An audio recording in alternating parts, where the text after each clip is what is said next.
very much for joining us for today's conversation, where we'll be talking about the Continental Free Trade Agreement and what it means for African manufacturers. I'm joined today by a lineup of very, very knowledgeable speakers in this topic who are going to really begin to unpack what this agreement means for people that are invested on the African continent, for operators on the African continent, for homegrown African entrepreneurs. I'm joined by Mr. Andre Snijders, who is a researcher at the Standard Bank. I'm also joined by Mr. Duncan Bonnet, who is a specialist on Africa with Africa House. I'm further joined by Ms. Vuyelwa Mundia, who is a senior economist in the Ministry of Commerce, Trade and Industry in the Republic of Zambia. And I'm joined by Ms. Cindy So, who is an economist in the ECIC. These individuals, these specialists are going to shed light to quite a big Pan-African program and process, the CFTA, which has actually been adopted this past weekend by heads of states of Africa and is due to go live. And traders will begin trading on the 1st of January 2021 under the CFTA. So it's quite timely that we're having this conversation. It's quite timely that we are now beginning to break down what the CFTA means. It should not just be an agreement that gathers dust, right? The point is it should be an agreement that is utilized, that is going to take Africa to the prosperity levels that and the Africa rising that we all dream about. One of the biggest things that the CFTA is meant to address, and this is what we've been emphatically saying as governments and as private sector, is that we need to begin to shift the needle. We can't still be having 16% levels of intra-Africa trade while other regions are trading more with themselves. We can't still have an Africa that only contributes 2% to global manufacturing. And we can't still have an Africa that only contributes 3% to global trade. So the CFTA has been touted as this big solution, this big Pan-African solution to help us to move that needle. The question is that realistic? Is that the reality? Are we putting too much on the agreement? What do we need to do? And what does this mean then for African manufacturers? Without further ado, I'll allow our experts to take us through their views and their perspectives on the CFTA and how we can make it work for manufacturers in Africa. I'll start with Mr. Andre Snijders, who works as an industry specialist at the Standard Bank. He analyzes a full range of industries and provides some advisory and data input to different clients so that they can begin to make strategic decisions on doing business in Africa. Without further ado, Andre, the floor is yours. Thank you very much, Lorato. Really appreciate it. And hello to everybody watching this where you are. This trade agreement is potentially a very positive process. It's positive for families, for firms, large businesses and small businesses, and potentially also positive for governments, not just national governments, but provincial and municipal governments as well. Of course, it's not all positive. There will be challenges, and that's why we need events like this, so that we can discuss things, we can learn from each other. We can look ahead and try and make sure we avoid those challenges and put a lot of energy into seeking, positive trade outcomes. So there's no doubt that trade is one of the biggest forces in the global economy. It's not incidental to the global economy. It's one of the core forces.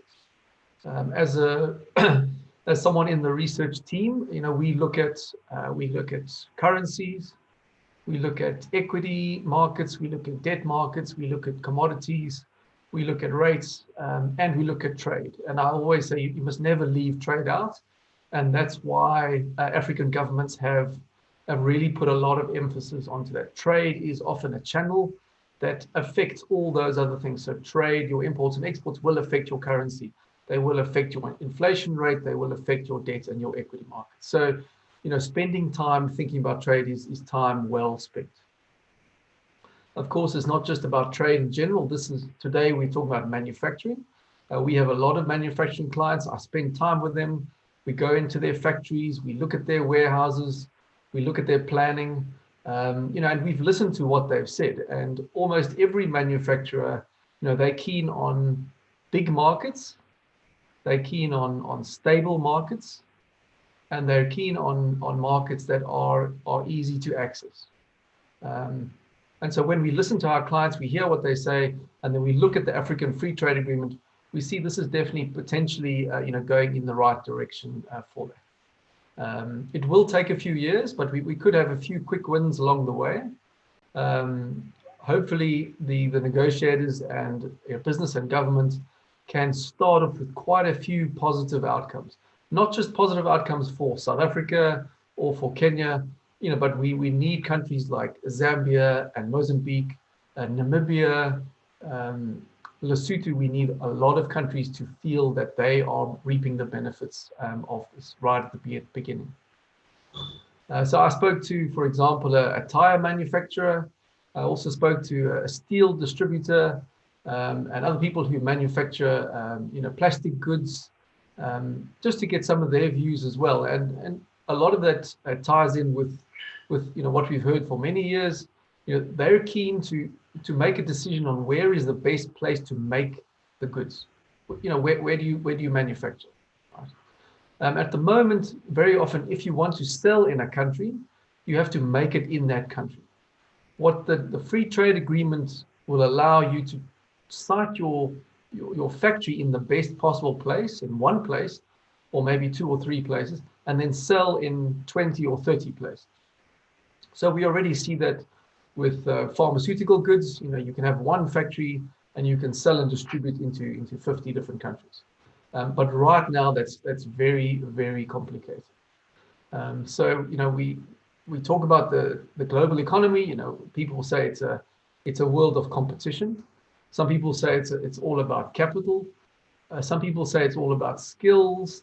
I would add to that and say we essentially live in an administrative world where there is a huge emphasis on administration, and trade is extremely demanding in terms of administration. If you looked at the tariff codes and all the customs rules, and if you've ever worked in a business that imports and exports, there's a huge burden on businesses and governments and individuals to master that administration. You'll realize that any reduction in that administration is positive for everybody. And then lastly, in this segment, I'll just close off by saying, what questions arise when we think about a single market? I think there are 3 things that we should think about. So firstly, what happens to prices? Very often people want a single market to have a single price. If you're selling a wheelbarrow, you don't want the wheelbarrow to cost twice as much in Malawi as it does in Mozambique. Second thing is, what happens to costs? Are costs going to stay the same? How are costs going to change? And the third thing is, what happens to, let's say, to profits and to investment? And so, that's the way I would open up, my discussion on this, and the questions I'd like to explore. What happens to prices? What happens to costs? And what happens to investment? And hopefully, we can get a positive outcome on all of those. Back to you, Lerato. Thank you very much for that input, Andre. I'll now move on to Mr. Duncan Bonnet, who is the expert, and he provides advisory services to a number of potential investors into the African marketplace. And he's quite knowledgeable about opportunities and how to leverage a number of opportunities on the African continent. And he's with Africa House. So it'll be very interesting to hear from you, Duncan, and get a sense of how you've been experiencing this African marketplace and the implication that CFTA can have for doing business going forward. Over to you, Duncan. Great, thank you very much, Lerato. I think I'd like to build on what Andre's already mentioned in terms of the opportunities, and we see the Continental Free Trade Agreement being not something in and of itself that companies should utilize or look at when they are exploring either new markets or expansion of existing facilities, but something that goes hand in glove with other measures. So the first thing, I think, that if we are to successfully implement the Continental Free Trade Agreement, is that implementation is key. And that's not just implementation by government, although that is at the very root of everything. You do need to ensure that at every step of the way, that the tariff preferences that are negotiated are actually managed correctly, and that non-compliant goods, in other words, goods from outside of the region, are not able to benefit from those tariff phase downs. Because that's the first way of ensuring that intra-African trade will benefit and flourish. I think it's a really good opportunity for many of the customs authorities around the continent to reset and to relook at some of the informal trade that flows through our economies. So, but there's also a requirement for the private sector to implement the Continental Free Trade Agreement properly. I look back to when we implemented the SADC Free Trade Agreement. There was a huge amount of skepticism around that agreement. Would it work? Could it work? Why? What were the benefits? And you had to point people to the fact that in Southern Africa, in SACU, we have the world's oldest customs union from 1910. So we, as Africans, have been living and working and using these agreements for longer than anybody else has. The SADC trade protocol, if you look at South African trade data, you can see how our companies and our manufacturers have benefited to a large degree from being able to implement and utilize reduced tariffs and tariff phase downs and zero tariffs into the rest of the region. So I think if we look at it, the skepticism around it's a continental ambition, we have the building blocks in place. I don't think there's any doubt that we will get there. But companies and industry sectors need to make sure that they themselves are looking at this in a very, very careful way to see how they can best take advantage of a larger intra-African market for their goods and services when the services side is negotiated. So that's the first thing. I think allied to that, a lot of development finance institutions and donors have a key role to play in understanding how their operations can support the integration of value chains across the continent, that we're not all sitting there trying to manufacture everything for everyone in our home markets, but how to utilize those value chains. And I think that governments, the private sector, and the development finance institutions and donors have a key role in understanding how they do that. In concert with that, almost every country in Africa now has local content requirements, usually around mega projects, whether it's the big Mozambican gas projects or mining in Zambia or the DRC, or wherever it happens to be. In South Africa, we have them as well. How does this fit in with local content and also with skills development? If you're manufacturing something, there has to be a transfer of skills. How do we then take the Continental Free Trade Agreement and say to our manufacturers, there is a 30-year, $140 billion opportunity in the north of Mozambique. Yes, you can manufacture a lot of the inputs in South Africa or in Kenya, if you happen to be based there, or wherever you happen to be. But at some level, there is also a requirement within those governments to develop a domestic manufacturing and supply capacity. How can we utilize both the reduction in tariffs and the need for skills development and local content to build on that intra-African opportunity?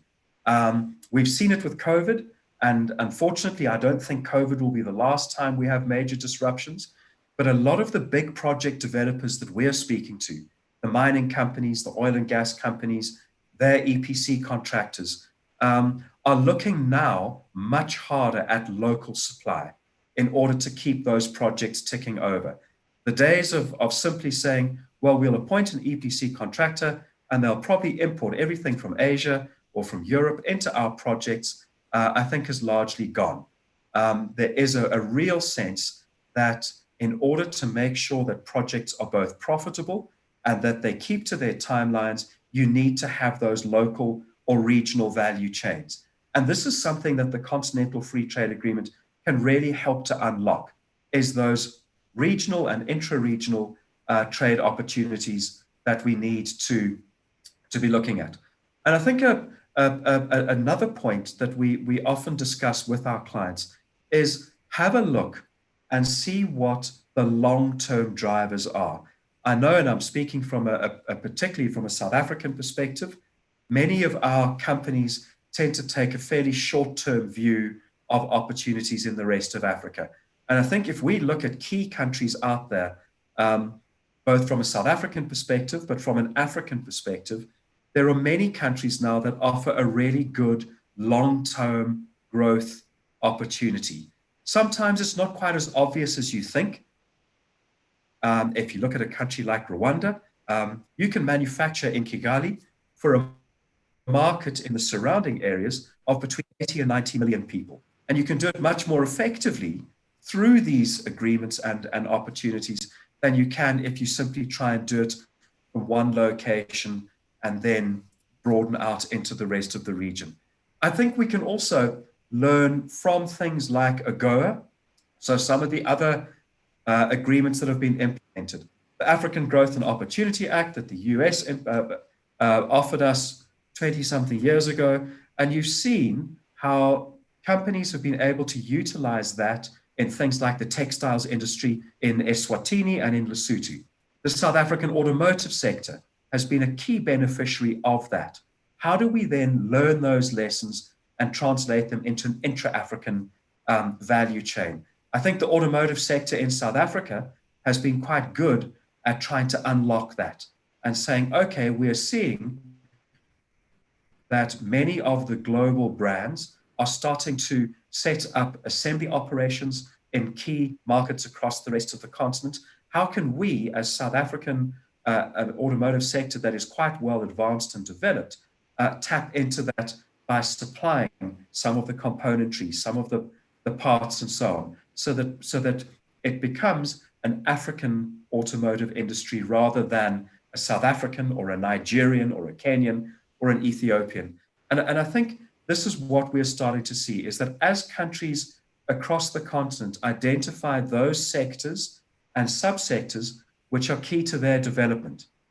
In Ethiopia, you might look at the power sector, and the broad value chains of the power sector include things like cement, because if you're building huge hydropower dams, you need millions of tons of concrete, through to prepaid meters, to copper cable, whatever it happens to be.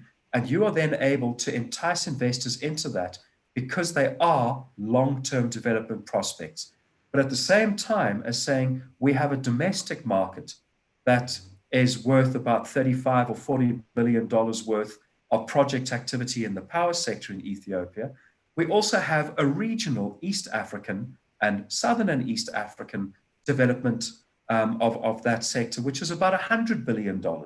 So you start to see how the Continental Free Trade Agreement, how domestic ambition, how regional developments can all play a role in creating a conducive environment for manufacturers to set up in Africa, whether they are already African companies or whether they are from outside of Africa, to take advantage of the bigger markets that we're being promised. And I think from my perspective, that's where the exciting part of this is, in terms of being able to utilize the Continental Free Trade Agreement to bring many of these other developmental strands together to create a very compelling argument for manufacturing in Africa. Thank you. Great, thank you. Thank you very much, Duncan. We'll now get the government perspective, very interesting perspective, particularly since it's coming from Ms. Vuyelwa Mundia, who's one of the negotiators of the CFTA. So it's quite a privilege that we hear from her. Ms. Vuyelwa is a senior economist in the Ministry of Commerce, Trade and Industry in Zambia, and she's a trade expert with over a decade's experience in the negotiation space. So not only has she been involved in the CFTA negotiations, she's also been involved in the SADC trade protocol and trade processes. So she fully understands the complexities of us coming to an agreement. She understands the complexities of setting the right conducive environment for manufacturers and investors to thrive. So it'll be interesting to hear from her from the government side. Ms. Vuyelo, the floor is yours. Thank you very much, Lerato. It is an honor and a great privilege for me to be speaking to our audience this morning. I have been one of the negotiators negotiating the Africa Continental Free Trade Area Agreement. And I was there particularly from the beginning when the decision was made. It has been a protracted and lengthy process. And the reasons for that are many, some of which I think are very relevant, especially for the private sector, is the question I was asking to say, wherever we've gone to consult, be it in the larger countries, the middle income countries, and even the smaller countries, has been from the private sector, particularly the manufacturers. Are we ready as a continent? And for us as governments, we have always held the same stance that for us, we see the CFTA as a very, very good platform, because for those countries, for example, that within SADC, COMESA, like my country itself, we have an opportunity to leverage from a bigger continental market in ECOWAS and the other regs that are there, and also to have an opportunity to have products from those areas that are not within our region and our continent ourselves. Definitely, the agreement will have some wins. It will also have some losers. The manufacturing sector for the LDCs has been anxious about the CFTA because they have felt it has the potential of benefiting the larger countries.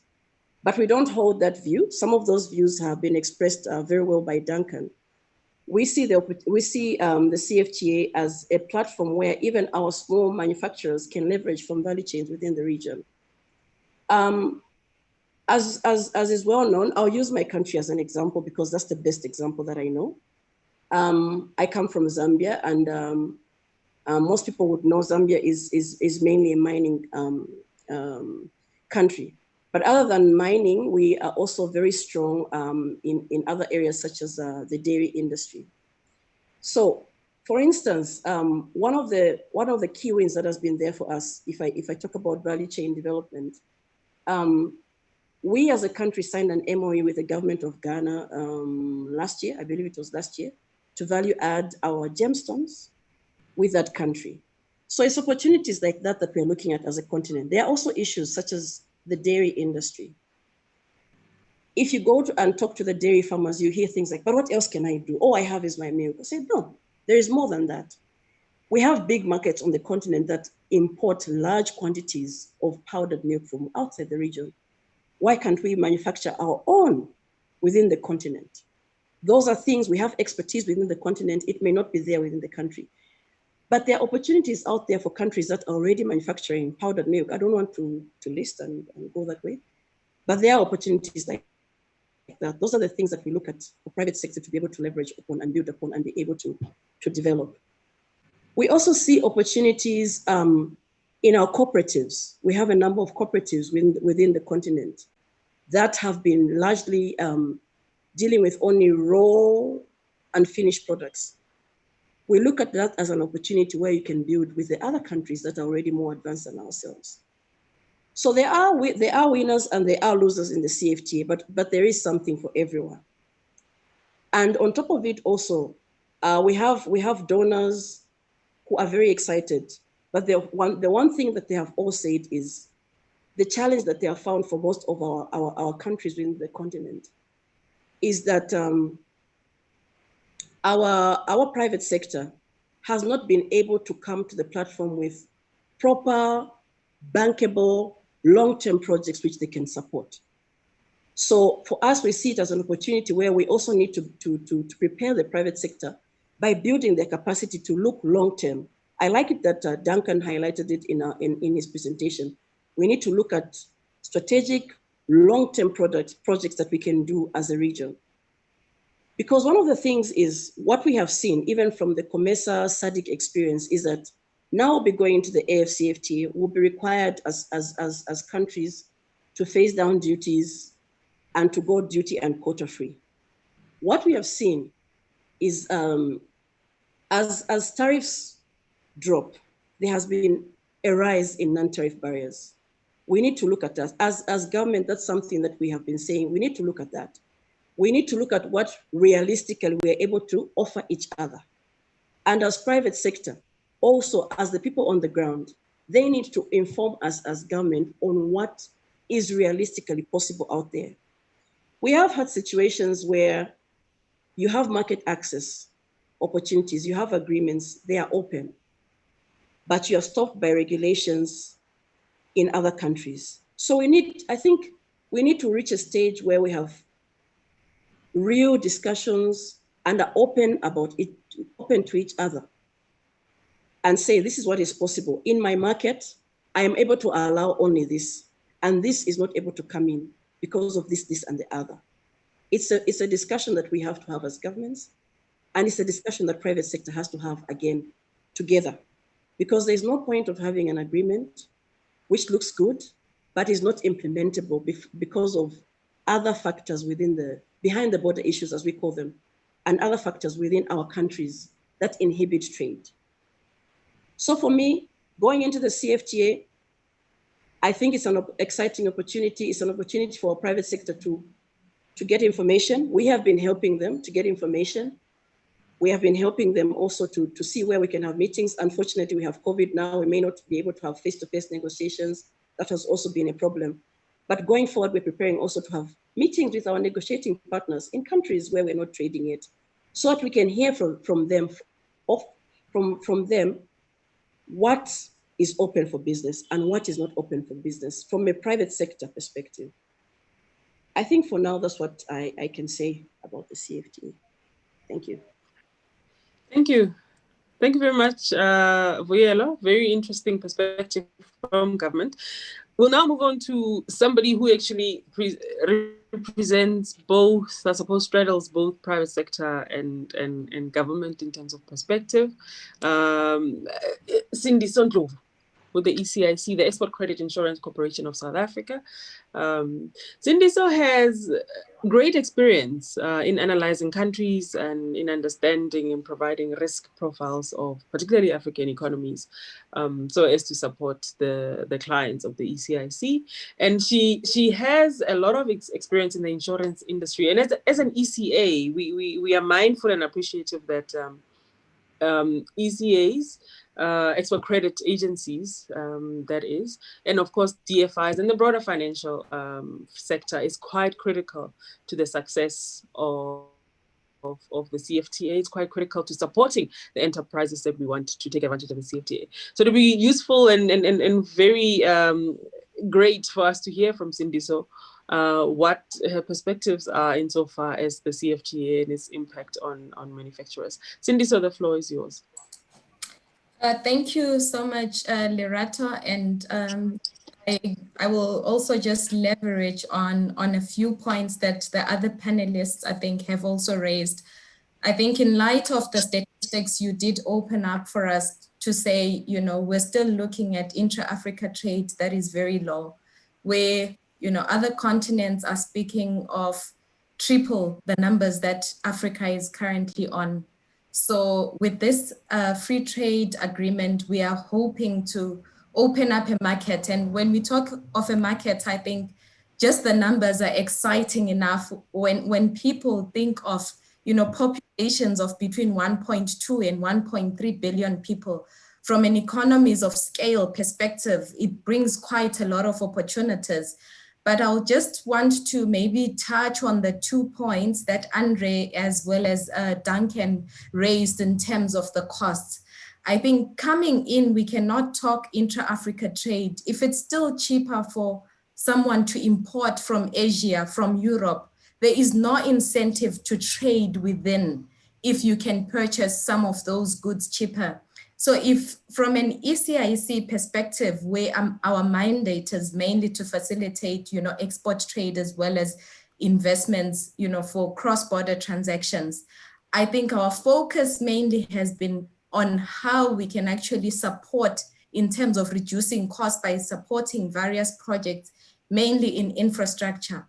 I think key is how do you get goods to the market? All good and well, we can all manufacture, we can all add value at one point or the other, but we cannot talk regional value chains if we do not have the logistics. We cannot talk regional value chains if we still have red tape and bureaucracy and systems. And I think from an ECIC perspective, those are some of the areas that we're trying to focus on in terms of, closing gaps around infrastructure.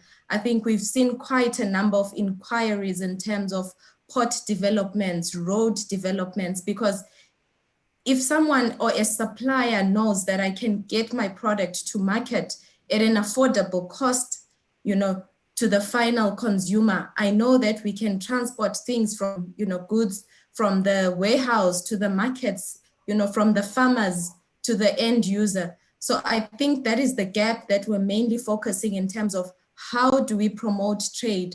If we can support, those big ticket specifically around infrastructure, we have one project that we're currently doing, which is the Zim borders transaction.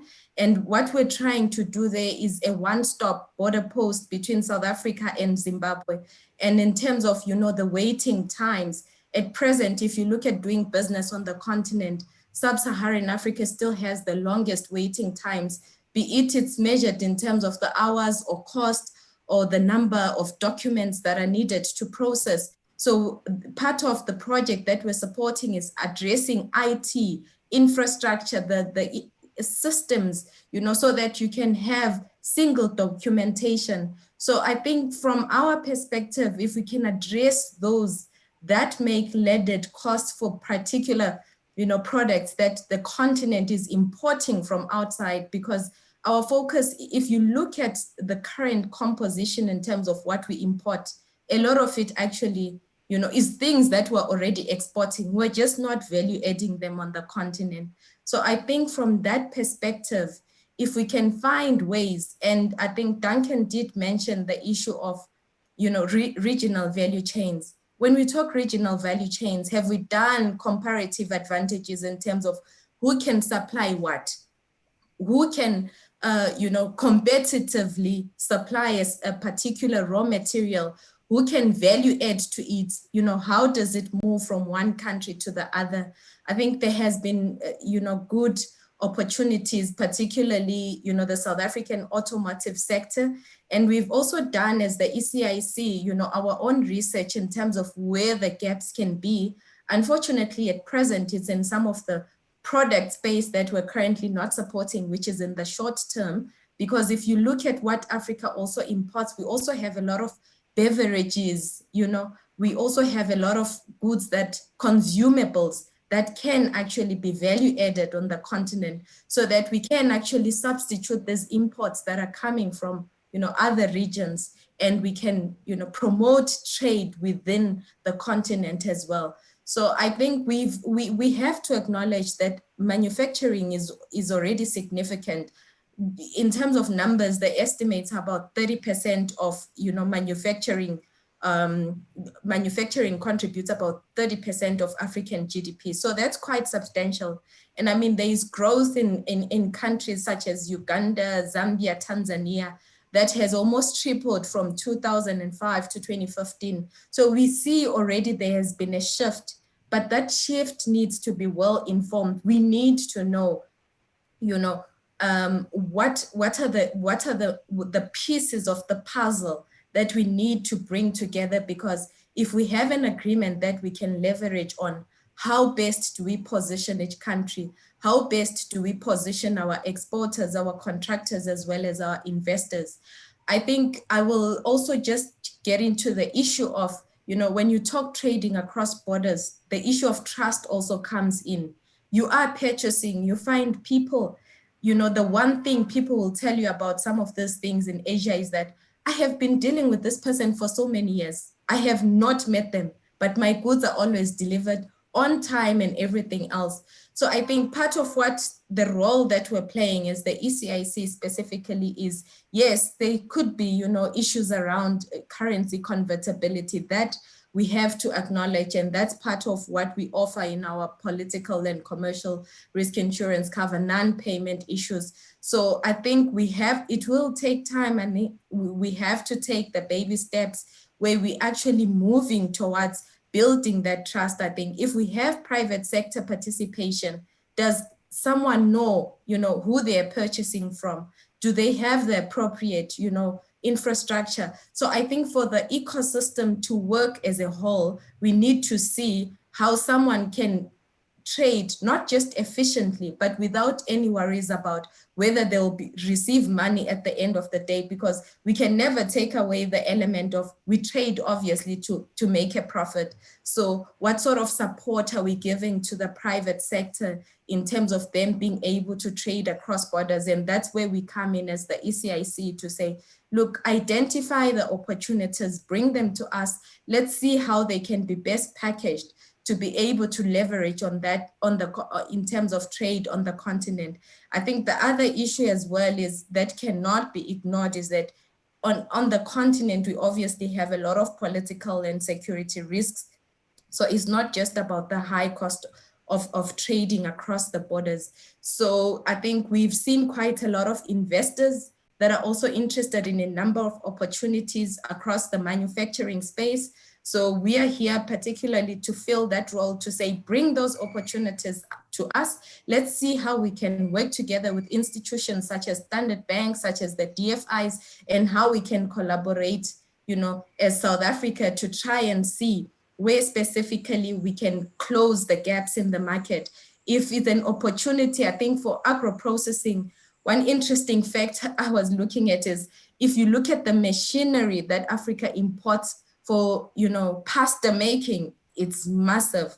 So those are some of the opportunities which are there. So we're saying to South Africa, we're saying to the world out there, the opportunities are there, but how do we package them in light of the free trade agreement, you know, to be able to trade seamlessly across borders, to supply something that already has, you know, a market in that $1.2 billion segment. So whether in South Africa has a lot of expertise in pharmaceuticals, we see a lot of opportunities as well in the fertilizers. So the opportunities are there, but the collaboration and that approach where everyone tries to see, you know, the gaps that can be there. Yes, there'll be winners and losers, but I think Vuyelwa can attest in terms of the negotiations, we've seen quite a lot where they're talking about how smaller economies are supposed to actually benefit from the agreement.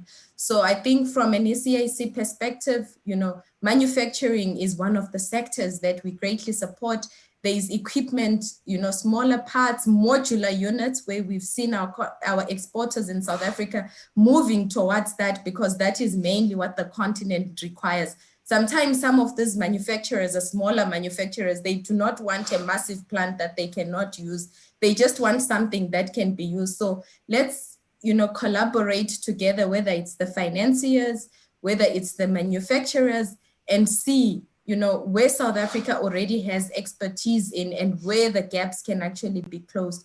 I think from an ECIC perspective, those are the areas that we've identified where we can potentially support exports, where our focus is to see, acknowledging that trading across borders on the continent is quite costly, but trying to see how the SA Inc., you know, brand can try and, you know, come together specifically to fill the gaps that are there on the continent. I think from my side, those are the things that I can mention. Thank you. Great. Thank you. Thank you very much, Sindiso, for that input. And I think having listened to all four of you, there's a common thread. There's common agreement that really this CFTA has to be part of a broader deep integration agenda of the continent. And that deep integration agenda has to include issues of how do we then begin to build the necessary infrastructure, I think one of you said the logistical network that is required to move products between countries. Because again, it's the understanding that the CFTA will take us as far as setting the rules and dealing with issues of elimination of tariffs or utilizing tariffs strategically. But once that is done, there has to be some product that is manufactured. So how do we then begin to attract the necessary investments around production?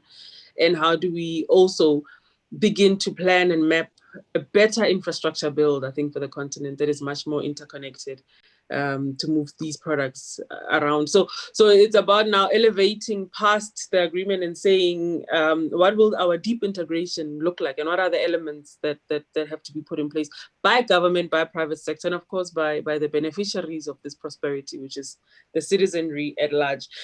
So we've had this conversation. What I'm saying is nothing new. I think it's been said in different conferences, platforms, policy documents. We all know this. We need infrastructure. We need logistics network.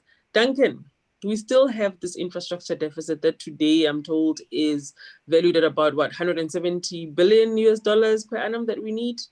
Why are we not moving the needle when it comes to infrastructure? Why are we still having the same conversation about the need for interconnectivity and the movement? Because our manufacturers, we can support their factories all we like. If they can't get the product to the next country, that's a problem. So what do we do?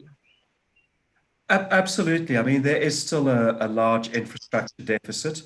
I think in different sectors and in different regions, the deficit is possibly being overcome a little bit quicker than in others, which is encouraging to see.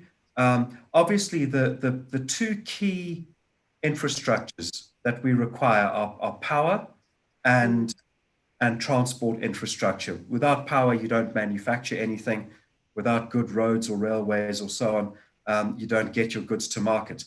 We've done a number of studies around this where a potential investor has looked very, very good, and the business case makes a lot of sense, except that the location has neither access to power and water or adequate roads to get products to markets. And it ends up meaning that the project doesn't arrive.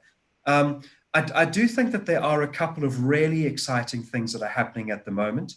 Obviously, the Kazungula Bridge between Botswana and Zambia, which is opening up a lot of opportunity for north-south trade, and also not just one-way trade from South Africa into the Zambian and DR Congo markets, but with the port of Umpulungu in Zambia now also about to be upgraded, the potential for trade all the way from Rwanda, Uganda, and the Eastern DRC, possibly even South Sudan, down into South Africa. And I think we need to look at this holistically and say it should never just be one-way trade. So things like that, it's a great catalytic project that, and it's pretty much done.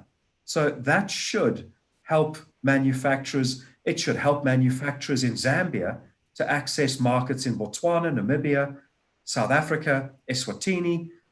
It should help manufacturers in Lesotho and Eswatini to access potential clients in Zambia, the DRC, maybe Burundi and Rwanda. So I think some of these things in East Africa, there's been a lot of work done through Trademark East Africa and the East African community to unlock the non-tariff barriers around trade, one-stop border posts, mobile telephony to unlock cross-border trade, that kind of thing, so that they can create a more seamless intra-regional market. Things like if you have a trader that has less than $1,000 worth of goods, not penalizing that trader by making them go through a whole lot of different bureaucracy and red tape and paperwork. And I think that's particularly important for women traders in Africa who make up a large portion of that target market. So it does start to unlock things. I think the infrastructure deficit, when we talk about it at 170 or $200 billion, whatever it happens to be, sounds like a massive number, and it is a massive number to get us to a point where we would all love to be. But I do think as well that as we speak, part of that infrastructure deficit is being overcome, whether it is at a power level through IPPs, through small scale and off-grid solar in a lot of countries around the continent. Obviously, the bringing in of mobile telephony overcame one of the biggest deficits in Africa, and that was communications. I'm old enough to remember before mobile phones were around on the continent, and it was really, really difficult simply to speak to somebody in Kinshasa or Lagos because the level of telephony was so low. Today, you can have WhatsApp groups, you can WhatsApp call, you can do whatever you like.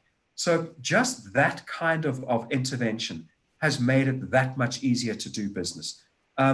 So I think if you look at that infrastructure deficit and what Vuyelwa was talking about in terms of something like powdered milk, it's a great example of being able to, it's not just a question of exporting powdered milk from one country to another. It's a question of, do you have the infrastructure in place to get the milk from farmers to a central point, to then process it, and then trade it into the region in a cost-effective manner. So that's a real issue, and that's a great point. We see this across so much of the agri-industrial chain, the need for things like cold storage, for decent roads, particularly during the rainy seasons. And it's this kind of intervention. So the one-stop border post that Sindiso mentioned, absolutely critical. You don't want trucks sitting for 10 days at a time because of the implications of that. And I think that once you start, again, to put all of these things together, and this is what excites me, is we tend to think in silos that, well, yes, I want to export there, but I was there 5 years ago and there was no border. And now all of a sudden you're saying, but hang on, there is a border. And within 3 months, there's going to be one-stop border posts between Botswana and Zambia, which is going to make it so much easier to do business. The same thing is happening in ECOWAS. The same thing is happening in East Africa. And I think just to pick up on the point that Vuyelwa made around whether it's powdered milk or anything else, there's a lot of stuff manufactured in Africa that should be able to be competitive in other parts of Africa if it were not for tariff barriers. And so if I look at some of my clients that I'm working with in both East Africa and West Africa, in East Africa, they're competitive up to Tanzania and then no further because they pay the same import duties as suppliers from Dubai or Turkey or Asia. As soon as that tariff is taken away, they become much more competitive in that market. And then we can see intra-African trade pick up. And it'll be the same coming the other way. Suppliers in Kenya, manufacturers in Kenya that we're speaking to are telling us as well that with the Continental Free Trade Agreement, they are looking at accessing markets in the SADC region that they didn't have access to before as a combination of better logistics linkages and better market access combined to make them more competitive. So huge infrastructure deficit, but it is slowly, I think it's incrementally changing for the better, and that can only be good for intra-African trade. Great, that's positive. It looks like we will indeed step by step incrementally begin to move the needle. Cindy, so you mentioned the issue of value chains in your interventions, and I think what we can all agree to is that any support to manufacturers, any increase in productive capacity on the continent, any contribution to increasing our infrastructure built on the continent will require investments in one form or another. How do we, what's your view of how we can attract and retain some investment into the continent? Because all the time we talk about bringing in the necessary investments, but do we really see those investments coming? How can we attract and retain investments in the strategic areas that we've identified for ourselves as Africa? I think in terms of, if we were to look at FDI figures on the continent over the years, a lot of the investments have actually gone into the commodities. So over the years, so I think it's time to transition, onto the next level, because a lot of it has just been going into into mining, it's been going into oil, different resources and commodities. And it's very evident when you see the slump in the FDI numbers that always come when there is a price downturn in the markets for a particular commodity. So I think that transition into other spaces, makes more sense on the continent specifically. I think when I looked at the top 250 African companies, I was quite impressed, because if you look at the mix, it actually has, manufacturing, it's got technology companies, it's got various, sectors, which shows, the maturity in terms of the sectors that we're actually seeing growing on the continent. But I think it has to be, through an enabling environment. So if governments, have to make sure that, investors can go into a country and they can be certain about their ability to repatriate profits, their ability to repatriate dividends. And I think even certainty in the investment climate, because investors will not bring their money where 2 years down the line, the rules have changed from the initial inception that was there. But I think more so intra-African investments, because why should we be overtaken by people who have less understanding of the market than we do? Duncan mentioned the reluctance of some people to export because they visited a market, 5 years ago, and this and that was not there. Let's leverage on, investors that are different, African investors that are different in various countries on the continent. Let them share the experiences. One can say, I have a market, I have, a company or a headquarters in Morocco. I'm present in the DRC. I'm present in Tanzania. I'm present in this country. And this is what I've leveraged on. These are the things that I see, lessons to be learned. And those should be shared, in platforms like, where Vuyelo sits, where people can share their in-country experience just to assure and prepare investors. Because when we talk investment, we're talking a medium to long-term view. You're not, it's not a quick trade like what we see in the trade finance space, where people just put in their money and they get paid 60, 90, 180-day terms and the transaction is done. We're talking about people that are looking at reaping dividends or profits for years and years, after. But are we as Africa, are the governments creating, certainty in the investment environment? Currency issues, aside, those cannot be ignored, but are the environments, supportive of investors coming in, and not just coming in, but coming in and staying and making sure that, countries, benefit through skills transfer, through infrastructure. He spoke about, how mobile telephony has grown over the years. So those are examples of possible success stories that can be there. We've seen Dangote and the mills in Nigeria and a lot of the things. What are the key takeaways from investors? Not just from success stories, but failures as well, where investors can share experience and say, if you're looking medium to long term, these are the inhibitors that I've identified in the period where I've been invested in a country. Uniformity of rules, where if you want to move an investment across from one country to another, you do not have to go through lengthy processes and procedures that actually discourage you. So the money could be there, but is the environment suitable? Is the government offering you an opportunity to expand without, inhibiting things that could actually be detriment to you, to the success that you are hoping to attain by investing in a particular country? So yes, the market is there. The 1.2 billion people are waiting, but is the environment, supportive of that growth? Thank you.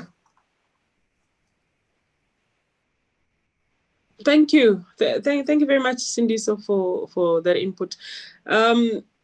Andre, I think one of the common themes in today's conversation has been the fact that the environment on the continent itself is changing. There's much more appreciation for local content, localization, How do we begin to empower local entrepreneurs, local manufacturers, and the like? So in your view, though, and also appreciating the fact that the majority of the African population is youth, who also need to be incorporated in this whole transformation and localization aspect, and the fact that women-owned businesses also need to be increasingly included in the dividends that we're all working towards from the CFTA. What advice would you give, I suppose, not just to policymakers, I think broadly, how do we find ways to really make this transformation and this localization agenda sustainable? You're right. Local production and local consumption is, one of the goals that many countries strive for. And the reason that is so good is because you have much lower logistics costs. Everything is quite quick and easy, and it can respond really well in an emergency. So, for example, if there's another repeat of the coronavirus and you need some sort of protective equipment, it's much easier to get it from another town in Zambia or in Malawi than it is to get it from the port. So, there are real reasons to have your production close to where your consumption is. What happens in the world, though, is that countries tend to specialize. And this is where, I think the most interesting answer to your question is specialization. And that's what draws people in. And we already see that in many countries in Africa. Countries have quite long histories in certain industries, so tobacco, or copper, or entertainment, and that's what's going to help them through this whole process, the specialization that they build up. As soon as trade becomes more free, people start to realize, what they're really good at, as a low-cost producer of something, and what they're not particularly suited for. Namibia might be much better than Botswana at certain things. And as soon as trade between those two, okay, that's a bad example, let's say Angola and Kenya, as soon as trade is more fair, they start to realize that. And that's where we will start to bring in the youth, because very often they've grown up in an environment where, it comes naturally to them, a certain industry. They learned from their cousins, from their parents, from their families, that this is how you act in this kind of industry. Certainly, I would have, very little knowledge of the leather goods industry. I didn't grow up like that. I knew a lot more about other industries. Whereas someone in, let's say, Ethiopia, that would come, naturally to them. They had strong networks in their own environment for that. So I think that's very promising, that sort of specialization. And the other one, you talked about women traders, small traders. Very often they depend on stable prices. Their business models don't allow for things to go up and down by 30%, week to week. Sometimes a bigger business can handle that, but someone who's just taking a few $1,000s across the border, they can't handle that. And the good news is that usually a bigger market has more stable prices, which transfers much less risk to those smaller industries. And so we think that the bigger markets would be more amenable, more comfortable for women and smaller enterprises. Great. Thank you for that input, Andre. Vuyelo, I'll conclude with you insofar as the some of the discussions that we're having. We would be remiss if we have a conversation about the CFTA and manufacturing and we don't raise the risk that has been raised by many manufacturers on the continent. I think you're the one that also posed the question that you've been hearing, are we ready? One of the risks and one of the challenges that people have been raising is that the CFTA should not end up being an agreement that enables third country products from outside of the continent coming into the continent. We slap on a label and it then begins to qualify as an African product, because then that defeats the purpose of how we're going to industrialize, that defeats the purpose of building manufacturing on the African continent. So how do we safeguard our productive space and our industrialization space within the CFTA? What, in your view, should we do to make sure that we don't end up having an agreement that opens up imports from everywhere else with very, very little value added on the continent, and it qualifies as an African product? Okay, thank you very much. That is a very, very new concern that we've been having several discussions with our private sector. So first things first, one of the things that we've locked into the agreement is the rules of origin themselves that facilitate the trade within the CFTA. We have tried as much as possible to ensure that the agreed rules that we have protect the most sensitive sectors that we have on the continent, because we know that I'll mention a few products that we know could be possible culprits. For example, sugar, dairy, edible oils, to mention but a few that could be possible culprits. Those are some of the products that we have decided to kind of, what would I say?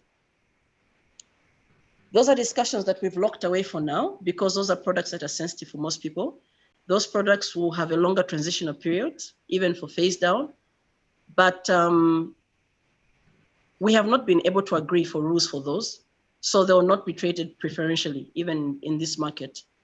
The reason for that is we don't want a situation. We know that one of the big producers for sugar is Brazil. We know that a lot of us import sugar from Brazil, but we still have a number of countries on the continent that are top producers of sugar.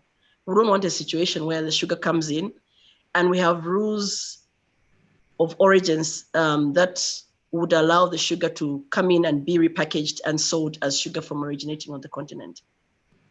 We have been advocating and have largely won the battle that the sugar that comes from wherever cannot be traded preferentially. We only allow sugar that is wholly produced on the continent. So that's the first thing. Then we also have other things that would be very good for protecting the manufacturing industry, not only for agriculture goods, but for anything else. We also have guidelines for protection of infant industry. We have guidelines for goods produced in special economic zones. So those are some of the things that we have locked into the agreement itself that will try to ensure that at least we don't have products that are dumped on the continent, for lack of a better word, that has the potential of killing our local industry. Thank you. Thank you very much. And let me thank all of you as our speakers for quite insightful views that you've shared today. And I think really this is the time. We are very close to reaching the Africa Rising that we're looking for. We must just keep the pace, keep going. The dream was crystallized and conceptualized in the 60s by the Kwame Nkrumahs of this world, and it's only now in 2020 that we have some credible platform for trade. So it may take time, but we must keep the momentum of going forward. So thank you so much for your views as well. They're very helpful. I think all of us in government and those in the private sector will be able to use some of these recommendations to make our own strategic contribution to the CFTA. So thank you very much for your time. Please, may you raise the manufacturers of tomorrow. All emerging markets rely on exports to sustain their economies. South Africa is no exception. The Export Credit Insurance Corporation of South Africa, ECIC, is committed to supporting South African businesses who export and invest in capital projects beyond our borders. So if you're planning on exporting or investing in capital projects beyond our borders, contact ECIC for assistance. ECIC, your export risk partner.